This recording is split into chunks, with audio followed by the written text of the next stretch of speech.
సూర్యాపేట జిల్లా కోదాడ పట్టణంలో social media warriors సమావేశం నిర్వహించారు. ఈ సమావేశంలో మంత్రి ఉత్తమ్ కుమార్ రెడ్డి, మిర్యాలగూడ ఎమ్మెల్యే బత్తుల లక్ష్మారెడ్డితో కలిసి పాల్గొని మాట్లాడారు. సామాజిక మాధ్యమాలతో కాంగ్రెస్ పార్టీ ప్రభుత్వం విధానాలు ప్రజల్లోకి తీసుకుపోవాలని పిలుపునిచ్చారు.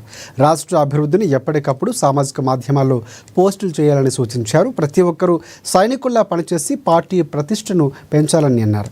అనంతరం సోషల్ మీడియా వారియర్స్ చే ప్రతిజ్ఞ చేయించారు. మన భూమి కలిసి విజయనగరం కావచ్చు, హుజూర్నగర్ కావచ్చు, కోదాడ కావచ్చు, ఇరిగేషన్స్ ఎక్కువ, మన పొలాలు ఎక్కువ, రైతు పనులు ఎక్కువ ఉన్నాయి. కానీ ఆ రైతు పనుల్లో ఏ సమస్యలు ఉన్నా కానీ మనం దగ్గర అందుబాటులో ఉండే సాధన నిజంగా మనం కమరాట్ చెప్పడం కాదు, ఎప్పుడు దేవుళ్ళని కూర్చుకోవాల్సిన బాధ్యత అది కంపల్సరీ సాధంగా చెప్పినట్టు ప్రభుత్వం ఇక్కడ మంత్రివర్గం కాదు, ఎమ్మెల్యేలు కాదు, ఎవరైనా పోస్ట్ ఎట్లా చేస్తున్నారని మనం గుర్తించి వాళ్ళకి తగిన న్యాయం చేయిస్తారని కూడా మనస్ఫూర్తి తెలుస్తూ నాకు ఈ అవకాశం. వారు చెప్పిన విషయాలలో ప్రధానంగా చెప్తుంటే మీరు గ్రూప్స్ లో న్యూట్రల్ ఓటర్స్ ఉంటారే, ఊకే మనమే నువ్వు పెట్టుకొని నేను పెట్టుకుంటే ప్రయోజనం.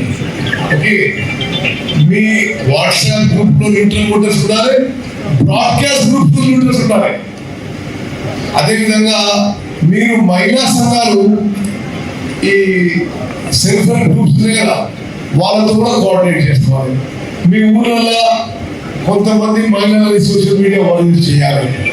ఓకే, ఇది ఒక ఫోకస్ అటెన్షన్ ఉండాలి. నేను చెప్తున్నా 20వ తారీఖు 18 ఆగస్టు నేను